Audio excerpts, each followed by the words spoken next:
تھوڑا ساؤنڈ الذي خلق الإنسان وعلمه البيان والصلاة والسلام على رسوله سيد الإنس والجان وعلى آله وأصحابه ذوي الخير والإحسان أما بعد فأعوذ بالله من الشيطان الرجيم بسم الله الرحمن الرحيم سبحان الذي أسرى بعبده ليلا من المسجد الحرام إلى المسجد الأقصى الذي باركنا حوله لنريه من آياتنا إنه هو السميع البصير صدق الله مولانا العظيم وبلغنا رسوله النبي الأمين المتين المختار الكريم ونحن على ذلك من الشاهدين والشاكرين والحمد لله رب العالمين. بارگاہ رسالت محمد صلی اللہ تعالیٰ علیہ وسلم میں درود پاک کا ہدیہ پیش کریں. اللہم صلی علی سیدنا و مولانا محمد معدن الجود والکرم وآلہ واصحابہ الکرام وابنہ الکریم وبارک وسلم صلاة دائمتا سرمدا ابدا. عزیزان گرام وقار، آج بڑی شب ہے، میرے مصطفیٰ کریم صلی اللہ تعالیٰ علیہ وسلم کے عوج پر جانے والی شب ہے، اور حضور پاک صلی اللہ تعالیٰ علیہ وسلم کے اس عوج کو، بلندی کو، اس معراج کو وہی ہضم کرتا ہے جس کے سینے میں ان کی محبت زیادہ تھی.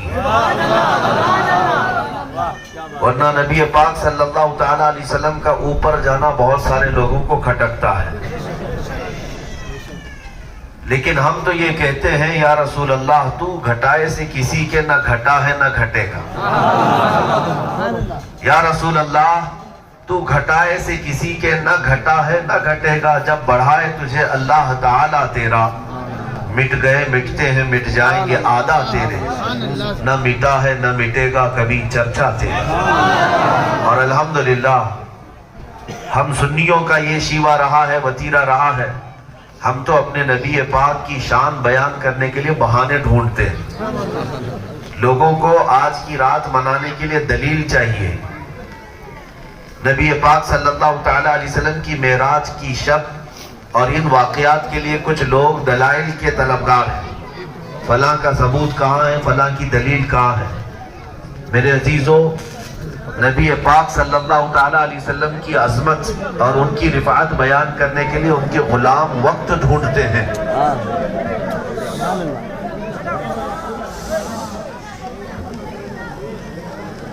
آپ حضرات توجہ کریں گے، یہ نبی پاک کے عاشق ہیں، انشاءاللہ صبح تک کھڑے ہو کر سن سکتے ہیں. اس لیے کہ بات جب نبی پاک صلی اللہ تعالیٰ علیہ وسلم کی ہوگی تو اللہ تبارک و تعالیٰ خود ہی تمہیں طاقت و قوت بھی عطا فرماتا ہے. نیتاؤں کو سننے جاؤ گے تو کرسی ڈھونڈنی پڑتی ہے. حضور پاک صلی اللہ تعالیٰ علیہ وسلم کی مدح سرائی سننے کے لیے جاؤ، زمین خود تمہارا انتظار کرتی ہے. میرے عزیزوں، آج کی یہ شب بھی ذکر مصطفیٰ کی شب ہے. رسول پاک صلی اللہ تعالیٰ علیہ وسلم کی بارگاہ میں خراج عقیدت پیش کرنا ہے.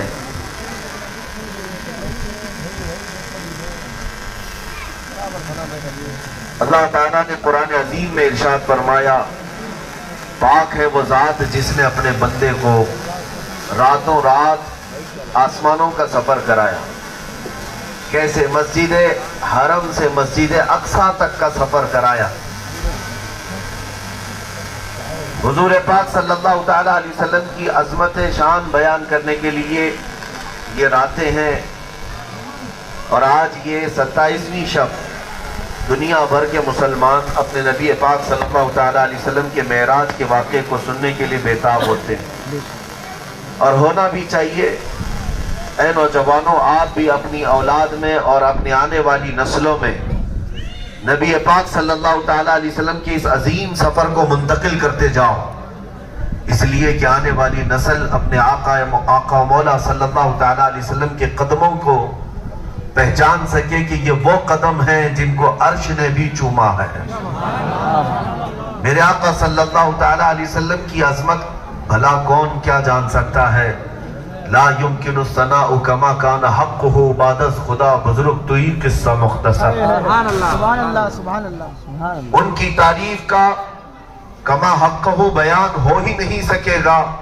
اگر دو جملوں میں کہہ دیا جائے تو اتنا ہے کہ خدا کے بعد اگر کوئی مرتبہ ہے تو یا رسول اللہ وہ آپ کا ہے۔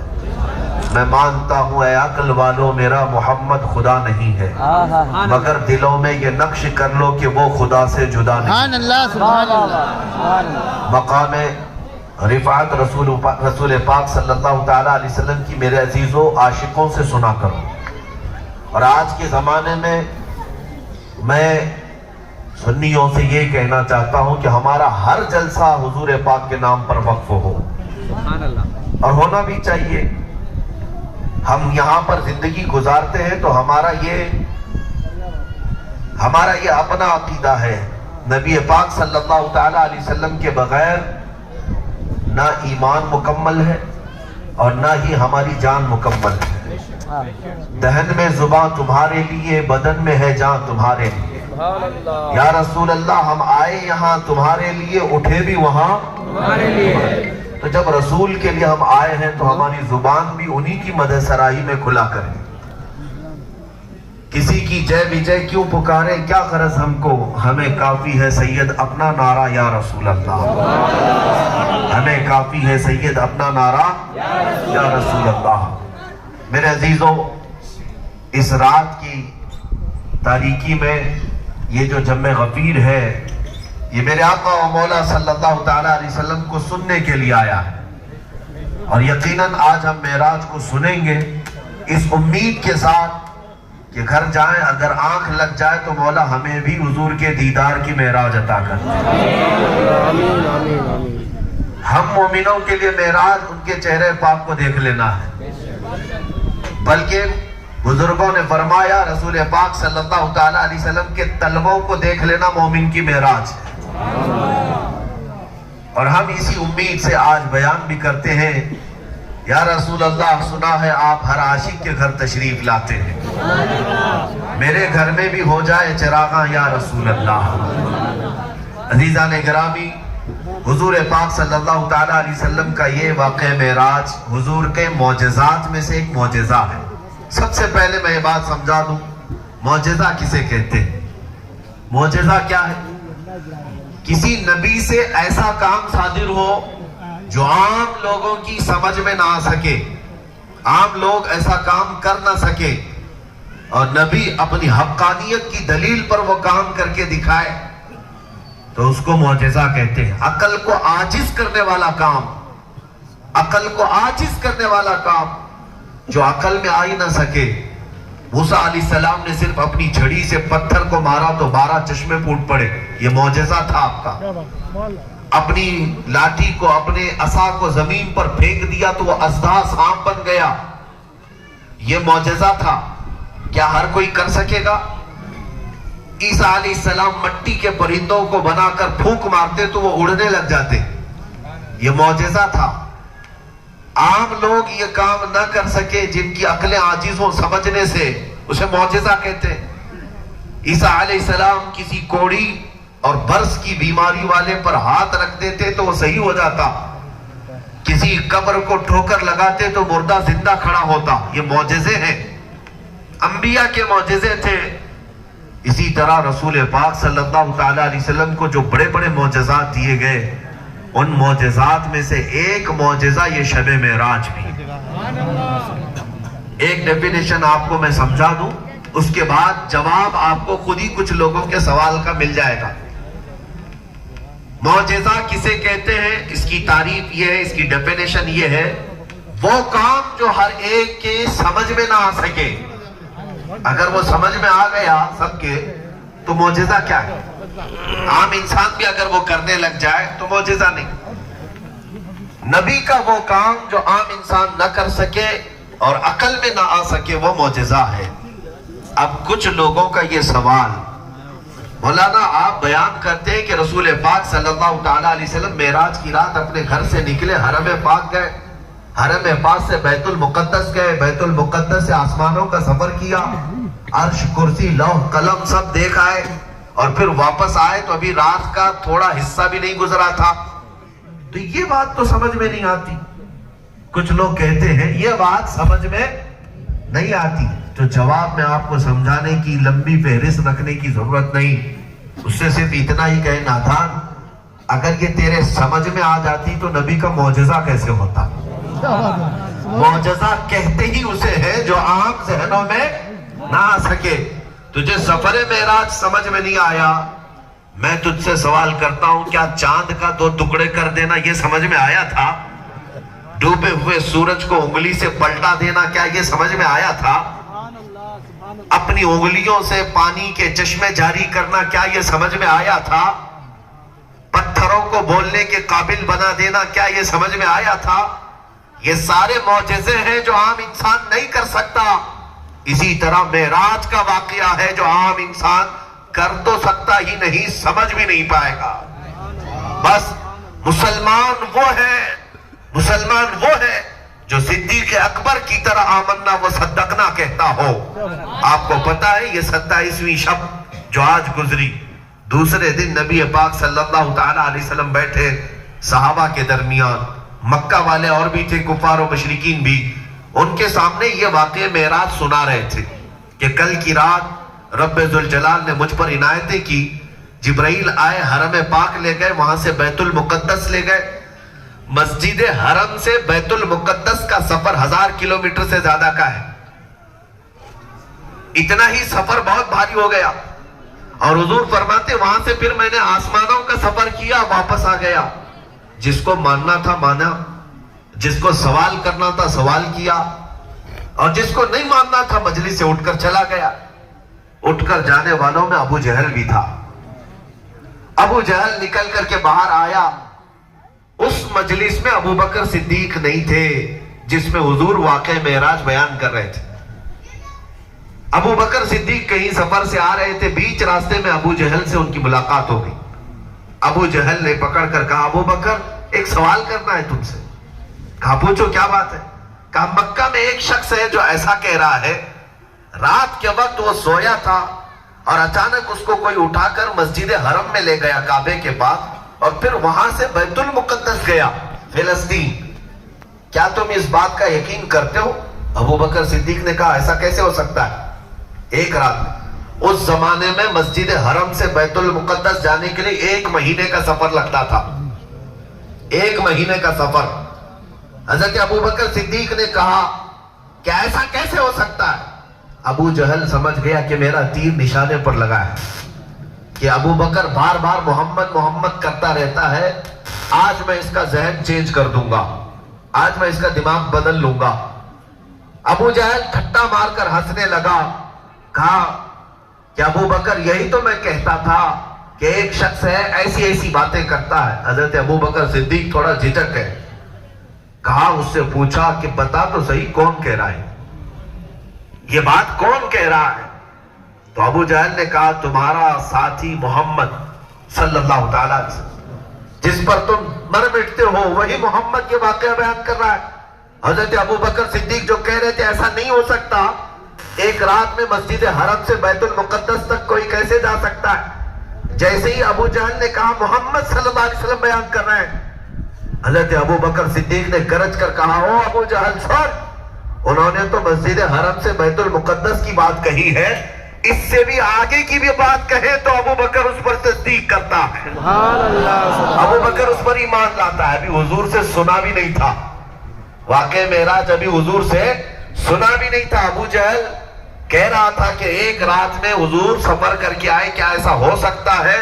حضرت ابو بکر کہتے ہیں اگر میرے مصطفیٰ کہتے ہیں تو حرم سے مسجد اقصیٰ تک ہی نہیں، اگر اس سے بھی آگے آسمانوں کا سفر وہ بتاتے تب بھی ابو بکر اس پر ایمان لاتا ہے۔ سبحان اللہ، سبحان اللہ۔ یہ ایمان ہے میرے عزیزوں۔ سنیوں کو یہی میں کہنا چاہتا ہوں کہ چو چرا کرنا اور ای آ کرنا کہ ایسے کیسے ہو سکتا ہے، ویسے کیسے ہو سکتا ہے، یہ مومنوں کی شان نہیں، مومن کی شان یہ ہے کہ اگر وہ رسول سے صادر ہوا ہے تو ہم آمنا و صدقنا کہتے اور سر جھکاتے۔ اب ان لوگوں سے میں ایک جواب میں اور ایک بات عرض کرتا ہوں، جو لوگ یہ کہتے ہیں کہ نہیں ایک ذات سے ایسا ممکن نہیں ہے کہ کوئی رات کے وقت اٹھے اور اتنا لمبا سفر کر کے آ جائے، یہ حضور کی طرف دیکھ کر کے کہتے ہیں۔ نادانوں، ان کے دلوں میں کوڑ ہے۔ نبی پاک صلی اللہ تعالیٰ علیہ وسلم کی شان گھٹانے کے لیے بعض لوگ کہتے ہیں۔ میں یہ کہتا ہوں قرآن نے کیا کہا سنو، سبحان الذی اسرا بعبدہ، 15ویں پارے کی شروع کی آیت ہے، اگر تم سمجھ جاؤ۔ اللہ فرماتا ہے پاک ہے وہ ذات جس نے اپنے بندے کو سفر کرایا۔ اب مجھے بتاؤ، تم تو کہتے ہو محمد صلی اللہ تعالیٰ علیہ وسلم جا نہیں سکتے، لیکن قرآن کہہ رہا ہے رب نے کرایا، تو تجھے کس بات کا درد ہے؟ کیا اللہ تبارک و تعالیٰ کی طاقت کو بھی تم ناپتے ہو؟ اگر مولا چاہے تو کن کہہ دے، پوری کائنات وجود میں آئے۔ وہ اپنے نبی پاک صلی اللہ تعالیٰ علیہ وسلم کو رات کے ایک مختصر حصے میں اتنا سفر کیوں نہیں کرا سکتا؟ وہ قادر مطلق ہے میرے عزیزوں۔ آؤ پہلے میں نبی پاک صلی اللہ تعالیٰ علیہ وسلم کی حدیث پاک سے مختصر یہ بات عرض کروں، پھر اس پر آنے والی بہت ساری چیزیں آپ کے سامنے رکھتا ہوں۔ یہ 26ویں رجب کی تاریخ جو آج دن گزرا اور شام کو معراج ہوئی، یہی دن کیوں چنا گیا تھا؟ 27ویں رمضان کو اللہ تعالیٰ اپنے حضور بلاتا یا پھر کوئی اور دن مقرر کیا گیا ہوتا؟ اس دن کی کیا خصوصیت تھی؟ مفسرین فرماتے ہیں بات یہ تھی کہ جب سے اللہ کے نبی صلی اللہ تعالیٰ علیہ وسلم نے اعلان نبوت کیا تھا، اسلام کی دعوت لوگوں کو دیتے تھے، روزانہ کوئی نہ کوئی اسلام میں ضرور آتا تھا۔ آپ کی تبلیغ سے کبھی 2 لوگ، کبھی 4 لوگ، کبھی 10 لوگ، کبھی 40 لوگ، یا کم از کم کوئی ایک ضرور اسلام میں داخل ہوتا روز۔ لیکن یہ 26ویں رجب کا دن ایسا گزرا کہ دن بھر میرے آقا صلی اللہ تعالیٰ علیہ وسلم تبلیغ فرماتے رہے، شام تک کوئی اسلام میں نہیں آیا، کوئی اسلام میں نہیں آیا۔ اور رسول پاک صلی اللہ تعالیٰ علیہ وسلم کو سب سے زیادہ اگر تکلیف کسی بات سے ہوتی تو لوگوں کے ایمان نہ لانے سے تکلیف۔ حضور ان کی تعریف میں قرآن نے کہا ہے حریص علیکم بالمؤمنین، یہ وہ رسول ہے جو صرف تمہارے ایمان کی طلب رکھتے ہیں کہ تم ایمان والے ہو جاؤ، تم ایمان لے آؤ۔ دن بھر تبلیغ کیا، کوئی ایمان نہ لایا، تو حضور پاک صلی اللہ تعالیٰ علیہ وسلم غمگین ہو گئے۔ آپ کو طائف میں پتھروں سے مارا گیا، تب آپ اتنے غمگین نہیں ہوئے۔ آپ کو مکہ والوں نے ستایا، پریشان کیا، گلے میں رومال ڈال کر کھینچا، رسول پاک صلی اللہ علیہ وسلم اتنے غمگین نہیں ہوئے جتنے اس دن کوئی ایمان نہ لایا، کوئی میری دعوت پر نہ آیا، اس بات پر غمگین ہوئے، اور اپنے گھر کی بجائے ام ہانی کے گھر گئے جو آپ کی چچیری بہن تھی۔ حضور پاک صلی اللہ تعالیٰ علیہ وسلم ان کے گھر گئے اور دروازہ بند کر لیا اور کہا کسی کو گھر میں آنے نہ دینا، آج میں سکون چاہتا ہوں، تنہائی چاہتا ہوں۔ رسول پاک صلی اللہ تعالیٰ علیہ وسلم جب تنہائی میں اس گھر میں آرام کرنے کی غرض سے گئے، یہ حرم کعبہ سے بالکل متصل گھر تھا، خانہ کعبہ کے بالکل سامنے ہی یہ گھر تھا۔ حضور پاک صلی اللہ تعالیٰ علیہ وسلم آرام کرنے کے لیے گھر کے اندر ہے، دروازہ بند کر دیا گیا ہے، کسی کو آنے کی اجازت نہیں دی گئی۔ میرے عزیزوں، رب ذوالجلال نے جبرائیل امین کو بھیجا اور فرمایا کہ اے جبرائیل جاؤ، میرا محبوب آج کبیدہ خاطر ہے، آج میرا محبوب غمگین ہے۔ اور دنیا میں ہوتا کیا ہے، تمہیں اور ہمیں غم ستائے تو ہم باغیچے میں ٹہلنے چلے جائیں، ہم اپنے تسلی کے لیے کبھی ہل سٹیشن پر جائیں یا سمندر کے کنارے جائیں، کسی پکنک پوائنٹ پر جائیں، یہ تمہاری اور ہماری سیر ہے، یہ تمہاری اور ہماری دل کی راحت کے لیے ہے۔ لیکن رب کا جب محبوب بے قرار ہو تو اس کی سیر دنیا کے باغیچوں میں نہیں، مولا جنت کے باغیچوں میں کراتا ہے۔ حکم دیا کہ جبرائیل جاؤ، میرا محبوب غمگین ہے، اور جا کر یہ کہو کہ اے رسول، رب ذوالجلال آپ کو اپنے جلوں میں بلاتا ہے، اپنی بارگاہ میں آپ کو شرف ملاقات بخشتا ہے. جبرائیل آئے اور کس شان سے آئے. رسول پاک صلی اللہ تعالی علیہ وسلم آرام فرما تھے. روایتیں بتاتی ہیں کہ جبرائیل امین نے اپنی پیشانی رسول اللہ کے تلووں سے لگائی. حضور پاک صلی اللہ تعالی علیہ وسلم کے تلووں سے لگائی. ان کی پیشانی کی ٹھنڈک حضور نے محسوس کی, بیدار ہوئے. اللہ کے حبیب صلی اللہ تعالی علیہ وسلم نے پوچھا جبرائیل اس وقت کیوں آنا ہوا؟ کہا یا رسول اللہ رب تبارک و تعالی آپ کو اپنے حضور بلا رہا ہے. آج آپ کا سفر ہے. کہیں وہ جوش لن ترانی, کہیں بھی تقاضے وصال کے تھے. موسیٰ علیہ السلام کثرت سے اللہ کی بارگاہ میں سوال کر رہے تھے, ربی ارینی, اے اللہ میں تجھے دیکھنا چاہتا ہوں, تو مجھے دیدار کرا دے. رب تعالیٰ فرماتا ہے لن ترانی, موسیٰ تم ہرگز نہیں دیکھ سکتے. اور ادھر تقاضے وصال کے تھے. جبرائیل امین کو خود بھیجا گیا اور کہا گیا کہ رسول کو لے آؤ. حضور جبرائیل امین رسول پاک صلی اللہ تعالی علیہ وسلم کو لے کر اس گھر سے نکلتے ہیں. خانہ کعبہ کے پاس حرم کعبہ میں آئے. وہاں پر آب زمزم سے حضور پاک صلی اللہ تعالی علیہ وسلم کا سینہ شق کر کے آپ کے قلب اطہر کو دھویا گیا. پھر وہاں براق کی سواری تھی, اس پر آپ سوار ہوئے. اس سواری کی تیز رفتاری اتنی کہ جہاں انسان کی پہلی نگاہ پڑے اس کا پہلا قدم ہوتا ہے. جہاں تک نگاہ جائے, ہماری نگاہ جہاں تک جائے وہاں براق کا پہلا قدم ہوتا ہے. اتنی تیز رفتار سواری وہ رسول پاک صلی اللہ تعالی علیہ وسلم کے لیے لائی گئی. میرے آقا صلی اللہ تعالی علیہ وسلم اس پر سوار ہو کر نکلے. یہ سفر حرم کعبہ سے شروع ہوتا ہے, سیدھے مسجد اقصی بیت المقدس تک پہنچتے ہیں. بیت المقدس میں پہنچنے کے بعد رسول پاک صلی اللہ تعالی علیہ وسلم مسجد میں آئے. آپ کی سواری باہر باندھی گئی. جہاں باندھی گئی وہ نشان آج بھی بیت المقدس میں موجود ہے.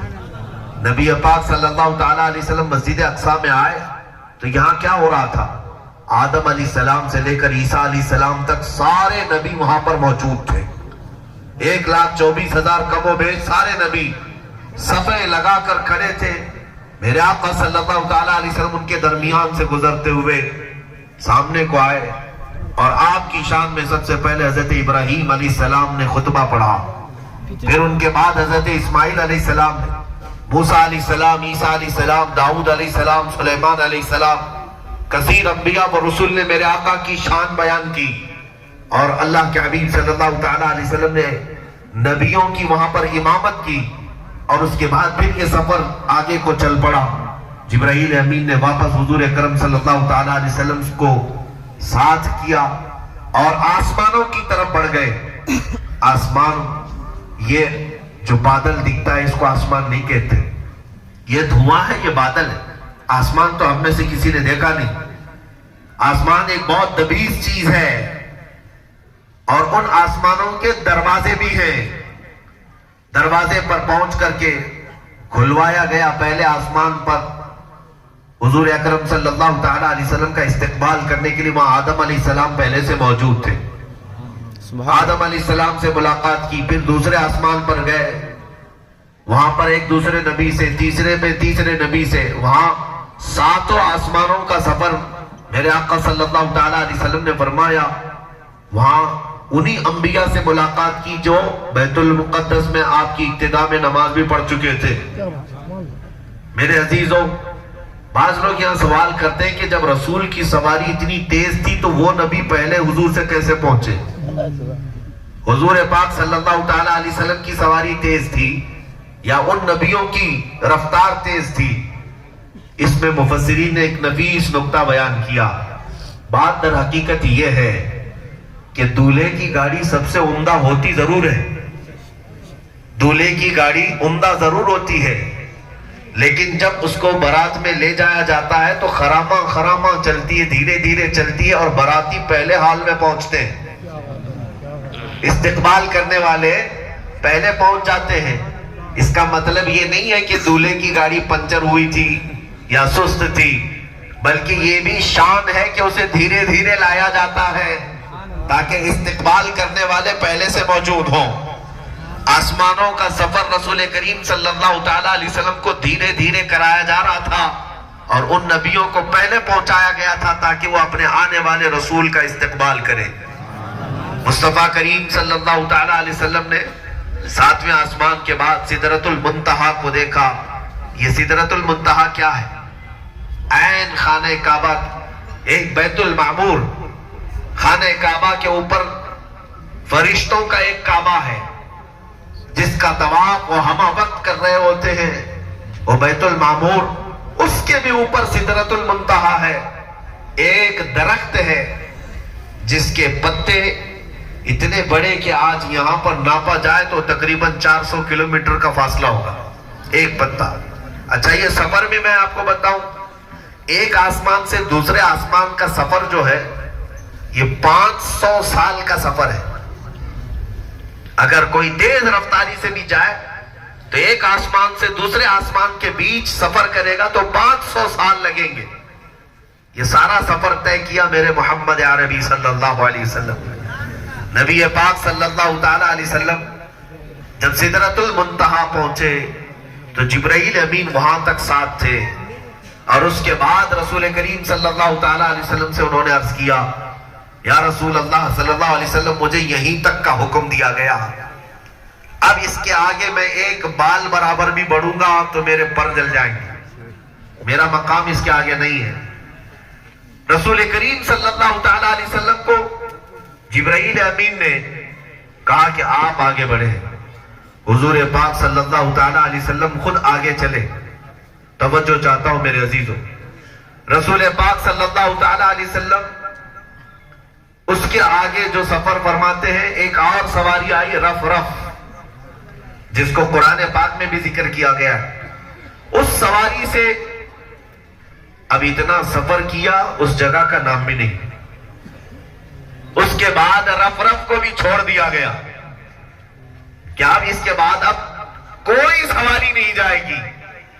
جہاں یہ رف رف سواری کو بھی روک دیا گیا، اس کے بعد نبی رحمت صلی اللہ تعالی علیہ وسلم کو پیدل چلنے کا حکم دیا گیا۔ جب آپ صلی اللہ تعالی علیہ وسلم آگے بڑھنے لگے تو کدھر کو جائیں؟